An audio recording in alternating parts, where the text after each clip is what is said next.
The National Broadcasting Company and its affiliated stations present The Pacific Story.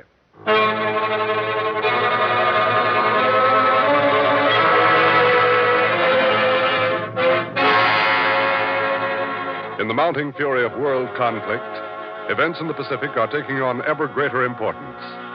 Here is the story of the Pacific and the millions of people who live around this greatest sea. The drama of the peoples whose destiny is at stake in the Pacific War. Here, as another public service, is the tale of the war in the Pacific and its meaning to us and to the generations to come.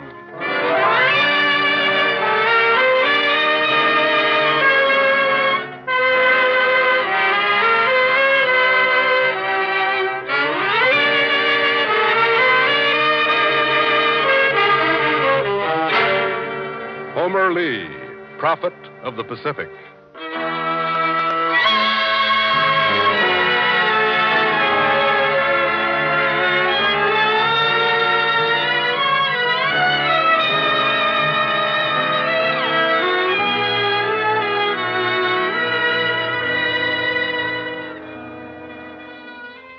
I am a dying man.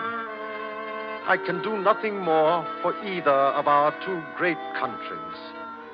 I have warned America in my books. I now warn you Chinese in words. China's enemies are its historic pacifism, its political corruption, and Japan. We Americans have the same three enemies. Your new republic, China, like ours, can only be preserved in its beauty and freedom by vigilant swords. It is frightening how clearly this crippled little American sees our dangers. I have never been able to understand why he cares so much about China's cause. No, when he is so truly American. Look, Dr. Sun Yat-sen is talking with him now. Homer Lee has fought for our new Chinese republic, and now at last he has seen his friend Dr. Sun inaugurated as our first president. Look how they talk. Dr. Sun and General Lee are deep friends. It must strike Dr. Sun to the heart to see him so ill. He knows he can do nothing to help him. And Homer Lee knows that, too. They say he and his wife will go back to America soon. He is so ill. So ill. Such a frail little hunchback. And yet, such a military genius. Look, there is his wife with him. She is almost leading him. His eyesight is almost gone. And yet, he sees things so clearly. He sees things so clearly. As I set down these words now, I recall how ill Homer Lee was when he came back to America. I went out to Santa Monica to see him. We were old friends. I remembered, as I saw him lying there, how he had said while we were in college together. A man never dies until his work is finished. I sat there looking down at his feeble little hunchbacked body and wondered if his work was finished. He had gone one way after our college days, and I had gone another. I had become a newspaper man, and he had become perhaps the foremost military genius of our time. He had written a book that had frightened millions and stirred a world controversy. His military counsel had been sought by the German Kaiser, by Lord Roberts, Field Marshal of Britain. And he had been chief military advisor to Dr. Sun Yat-sen. And yet, to me, he was still what we had called him in college, Little Scrunchneck. While we were at Stanford University in the late 90s, he hung big military maps on the walls of his room, and... You're certainly in good spirits today, Homer. Yes, yesterday you were in the dumps.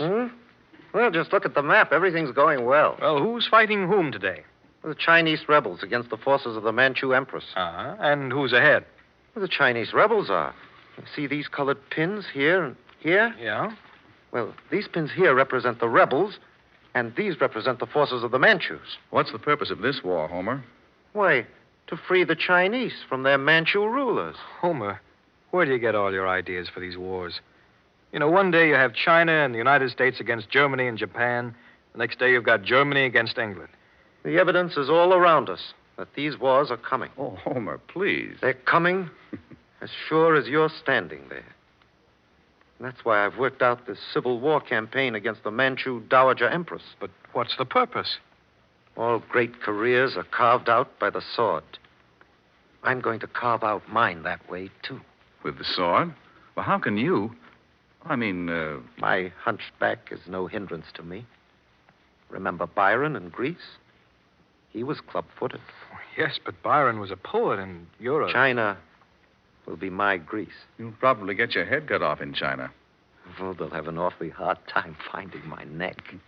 You'd better forget about China, Homer. No. I'm leaving school. I'm going to China. You're going to China? Ooh, what for? I'm going to topple the Manchus from their ancient dragon throne.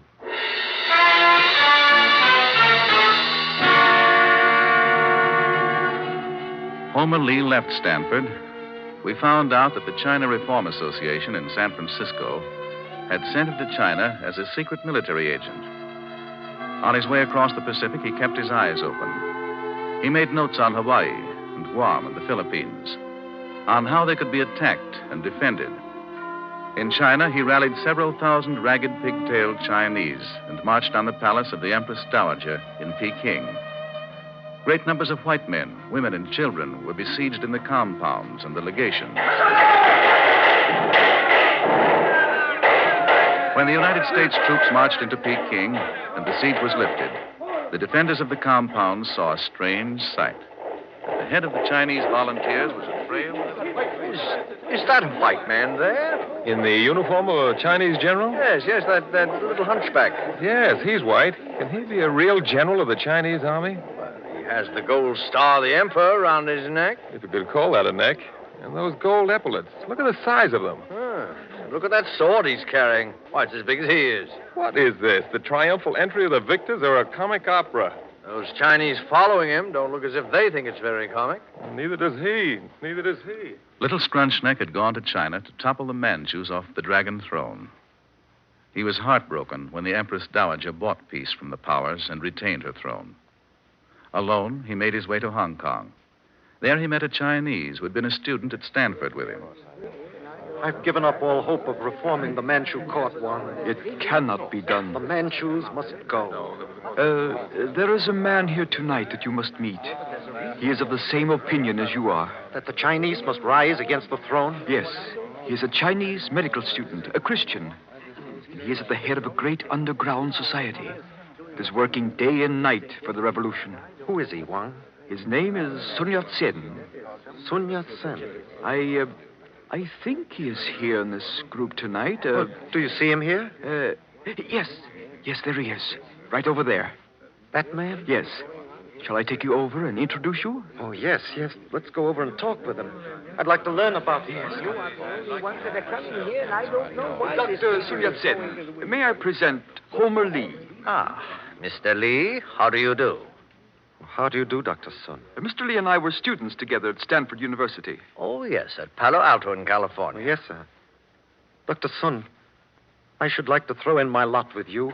I believe your ideas will succeed. Thank you. We shall need all the support we can get. Perhaps we can speak more another time. We appreciate your interest and shall be glad to have you attend our meetings. Oh, thank you, Dr. Sun. If you'll excuse me now, I must go. Yes, of course, Mr. Lee. So soon, Homer? Oh, yes, Wang. I'll see you again in a few days. Bye. Goodbye. Wong, who is that little hunchback? A missionary student? Oh, no, Dr. Sun. He is one of the most brilliant, perhaps the most brilliant military genius now alive. What? He is a perfect master of modern warfare. And he has offered to throw in his lot with me. What is his name? His name is Homer Lee. I must talk to him. Come on, perhaps we can catch him. We had difficulty in finding you, Homer. You got away from the meeting so quickly. Oh, yes, I wanted to think. Mr. Lee, in case I should succeed in my movement, and if my countrymen gave me the power to do so, I would make you my chief military advisor. Make me your chief military advisor now, Dr. Sun, and you will succeed. Little Scrunchneck became Sun Yat-sen's military advisor. But the secret agents of the Empress trailed them down and stalked them for death. They escaped to Japan, and there for months they tried to win support for the Chinese revolutionary movement. It seems that every effort we've made here has failed. The influential Japanese have not said no, Dr. Sun. They've simply evaded giving us help. They will never help us. I'm beginning to understand the Japanese mind. The Japanese do not want a strong, modern, united China. The Japanese do not want any nation, except themselves, to be strong, modern, united. They want to keep other nations weak, disunited, and helpless, so that they can conquer them when the time comes. Yes. We should know now what we can expect from the Japanese. Well, not only your country, Dr. Sun, but my country, too. As certainly as we live, China and America must be allies, for Japan is our inevitable enemy. Dr. Sun, I'm going back to America.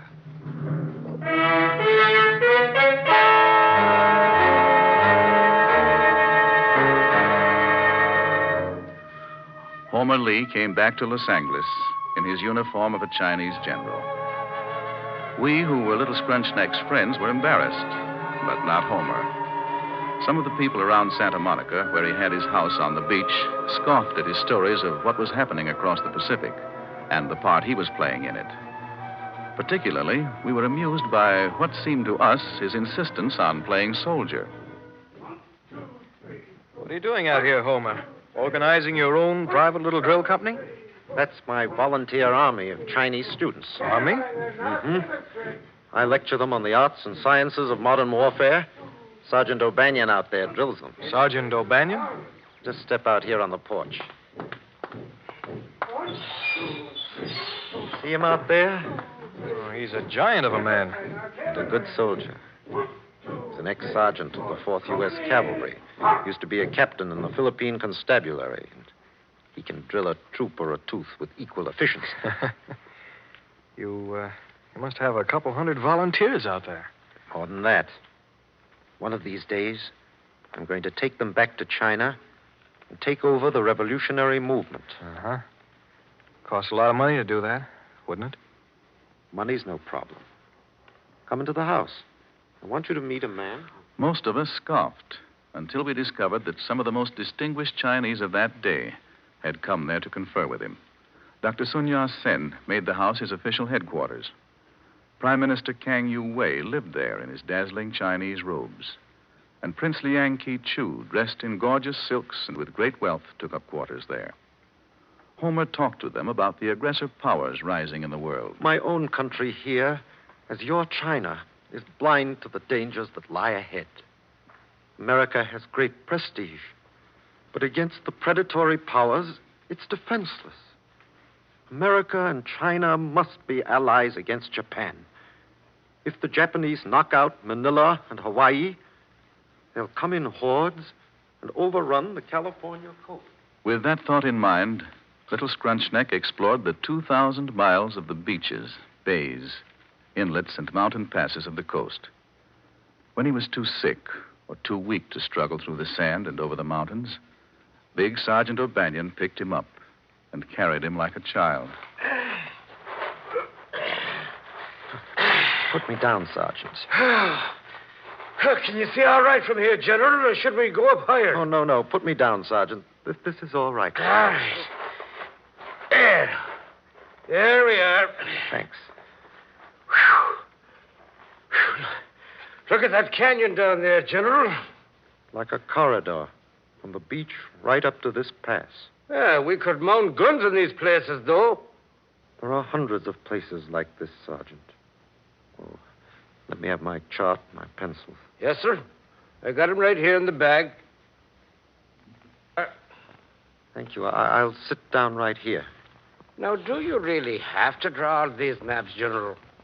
Well, every one of them tells us something. And what they tell us is not good. It's not good. Yeah, but they all look alike, General, these mountains. You've drawn maps of all of them. San Gabriel Mountains, and San Jacinto Mountains, and Tehachapi's, and The San Bernardinos. Can you see Japanese swarming ashore and up through these canyons? You think that they really would? They could. That's why we can't stop, Sergeant. Until we've charted every place they might attack. When we finish charting the mountains, we'll chart the Mojave Desert, the other deserts where an attacking force... I saw little Scrunchneck when he came back from those explorations. He was weary and sick and disconsolate. He was about 31 then, but he seemed much older. He lay on an Indian blanket out in Westlake Park, writing notes and dictating the book that was to blazon his name around the world. He called his book The Valor of Ignorance, and he dictated it to his secretary, Ethel Powers. But you'd better rest for a while now, Mr. Lee. Oh, no. It's just that the glare of the sun hurts my eyes. You've got to save your strength, Mr. Lee. Oh, no. Man never dies until his work is finished. You always say that. Well, let's see. What have we covered? Oh, you've covered so much. The military ambitions of the Japanese. Mm-hmm. How Hawaii will be the key position in the coming war between the United States and Japan. Right. Let's see.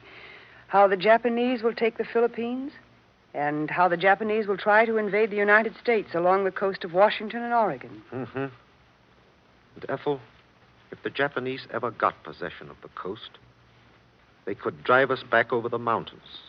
The Pacific coast is utterly defenseless against Japanese attack. I shiver to think of it. Well, let's go on. San Francisco can only be defended... The valor of ignorance stirred a hornet's nest of controversy. Military men, literary men, pacifists, promoters, soldiers, statesmen were moved by it. It's remarkable. It's wonderful. It's nonsense. It's worthless. I haven't been able to sleep since I read it. I see no way to defend ourselves against Japanese attack unless we begin to arm now. If a great nation like America decides to live in peace, it will be let alone by other countries. There is no likelihood of war with Japan. There is no flaw in it. We have made a colossal mistake, and we must seek to correct this mistake now. It is entertaining reading, but it is given to romantic historical generalization. The Valor of Ignorance is a daring and startling book which every American would do well to ponder. It's nonsense. It's worthless.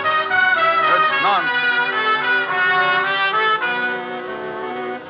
In the wake of the controversy, newspapers picked up Homer's thesis and created a sensation with the Yellow Peril, the idea that the Japanese would be landing on the coast any time. But Homer Lee had written not in terms of months or even a few years, but in terms of decades. There's no real reason to be distressed, Mr. Lee. This yellow journalism is obscuring the real situation. But look, the real people who understand what you mean, military men all over the world, praise your book. I know. In Japan, it went into 24 editions in 1 month. It's required reading for all the officers in Japan's military services. It's required reading in the military academies of Russia and Germany. But I'm thinking of America, Ethel. It's on the shelves in West Point. Lots of books are on the shelves at West Point, but it's only optional reading. Mr. Lee, it will prove its value. We've got to be patient. Everything can't happen at once. If anyone sustained little Scrunchneck's spirit, it was his secretary. Ethel Powers became Homer's eyes, as big Sergeant O'Banion was his body. And she was right about the valor of ignorance proving its value. Lord Roberts, Field Marshal of England, wrote to Homer and invited him to come to London to work out plans for the defense of England against invasion. Homer declined. But Lord Roberts offered to send his own personal doctor to bring him to London. Then came a personal invitation from the German Kaiser. It's wonderful, Mr. Lee. Yes. Just think. The Kaiser wants to bring you to Germany to see the German war maneuvers. Yes. Don't you want to go? You could go and see Lord Roberts in London, too. Yes, I could.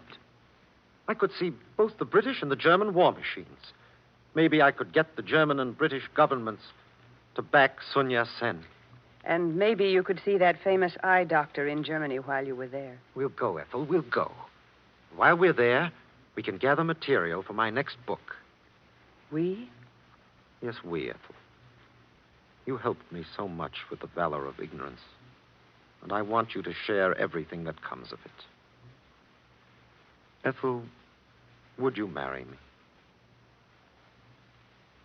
So they were married, Ethel Powers and little Scrunchneck. They sailed to Europe in the spring of 1910, and back from Germany came reports of their visit. I hear it's no bigger than a dwarf sitting up there in that carriage. Smaller than he looks. The Kaiser has a carriage specially fitted with high cushions so that he could see. Yeah, but look how he watches the maneuvers. His expression. Oh, he will miss nothing. You see how he watches the artillery.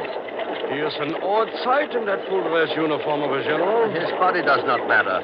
The Kaiser has opened every political and military door to him. Yeah. Look at him watch our cavalry. The Germans were right. Homer missed nothing. He saw more than the German military machine. He saw through the surface graciousness of the German character. You mean that these things are characters of the German race, Homer? I do. The German, naturally, is warlike and ungodly and brutal. Don't you mean just their leaders? Their leaders are characteristic of the German people. They are all one. Then he went to London. He worked with Lord Roberts for months on plans to prevent the invasion of England. He'd seen the German war machine. He'd studied the German mind. Now he applied his knowledge and his genius to Britain's problem and wrote... Only by the invasion and investment of the British Isles themselves can Germany hope to destroy the British Empire. Oh, Homer, there's a Chinese here to see you. In Chinese? Yes, one of your agents here in London. Well, let's talk with him. All right. He's waiting at the door. Won't you come in, please? Thank you. We have received word from China, generally. Yes? The Imperial Artillery and Engineering Corps at Wuchang has gone over to the revolutionists. What? The revolutionists have taken Wuchang and Hanyang with its steel mills and arsenals. It's come, Ethel. Yes. The Chinese Revolution has come. The province of Hubei has seceded from the Manchu rule. Ethel, we must cable to Sun Yat-sen in America immediately. Ask him to join us. We're going back to China. At once.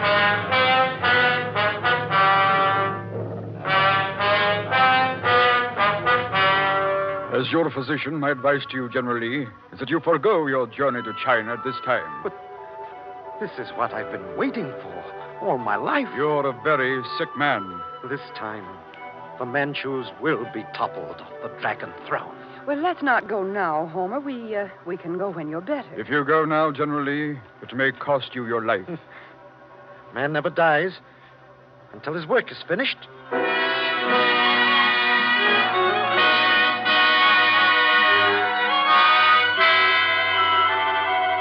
Well, little Scrunchneck went anyway, he and Ethel. Dr. Sun Yat-sen met them in Marseille, and they sailed for Shanghai.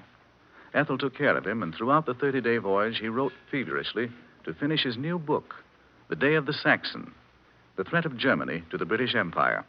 And when he was not writing, his cabin was littered with maps of China.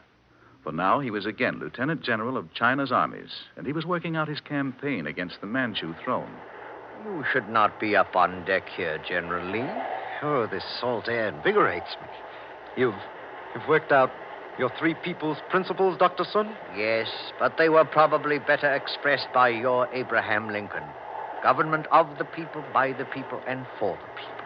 The principles are the same, and we can't fail to achieve them this time. You have your campaign planned? Every detail. How strange this is, that you, an American, should be sailing with me back to fight for my China. Our China, Dr. Sun. And one day, America will need China as an ally against Japan. We shall perhaps need each other against Japan. Oh, there you are. Oh, excuse me, Dr. Sun. Homer, you shouldn't be out in this raw weather. Come on inside, please. Mrs. Lee always treats me like a weakling. Oh, come on, then. We'll go inside. The shadows were lengthening on little Scrunchneck by the time they got to China. He dragged his little 88-pound body till he could drag it no further. Then they carried him in a palanquin, and almost helpless, he led his army against the Manchus until they were swept from the throne. At Nanking, he saw his friend, Dr. Sun Yat-sen, inaugurated as the first president of the new Republic of China.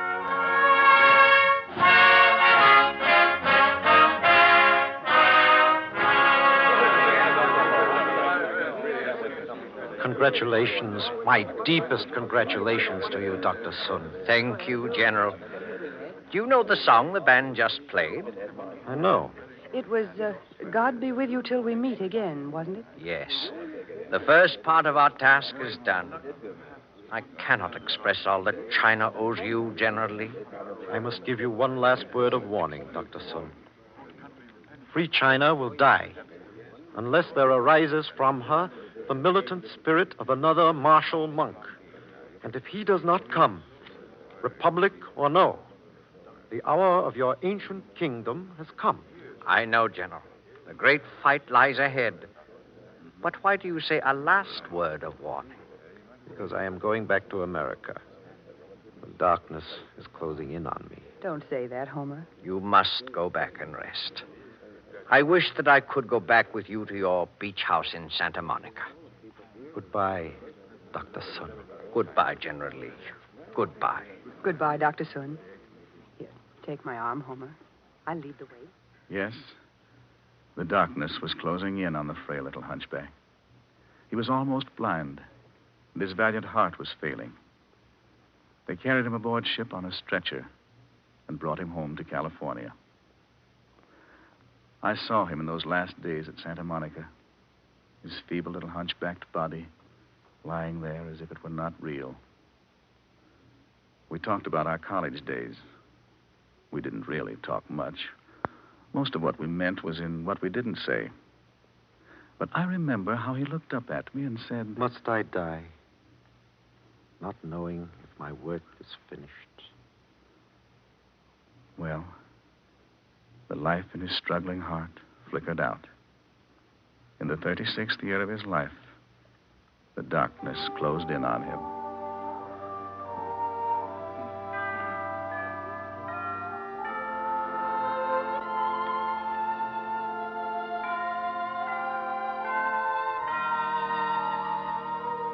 Little Scrunchneck.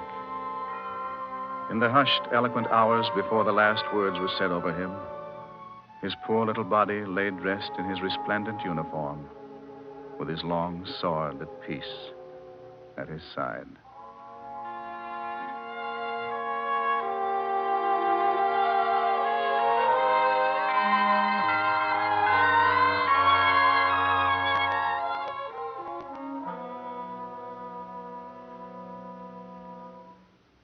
But even as he lay there, forever past the pain and the anguish of the wars he had studied all his days, his words were coming true.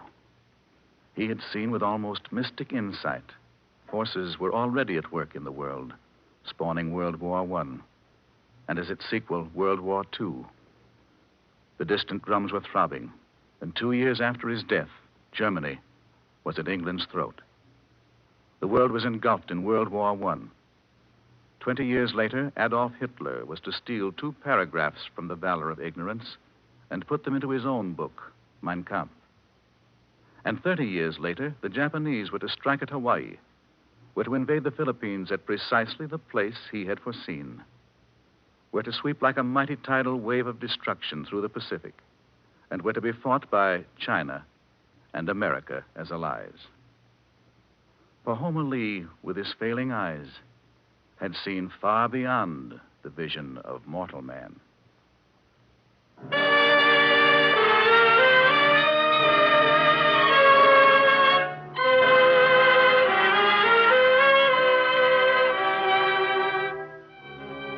You have been listening to The Pacific Story, presented by the National Broadcasting Company and its affiliated independent stations as a public service to clarify events in the Pacific and to make understandable the cross-current of life in the Pacific Basin. A reprint of this Pacific Story program is available at the cost of 10 cents. Send 10 cents in stamps or coin to University of California Press, Berkeley, California.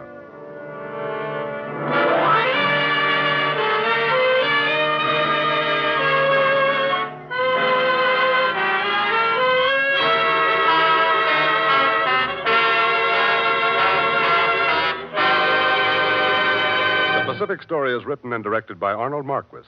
The original musical score was composed and conducted by Thomas Peluso. The role of Homer Lee was played by Edgar Barrier. This program came to you from Hollywood. This is the National Broadcasting Company.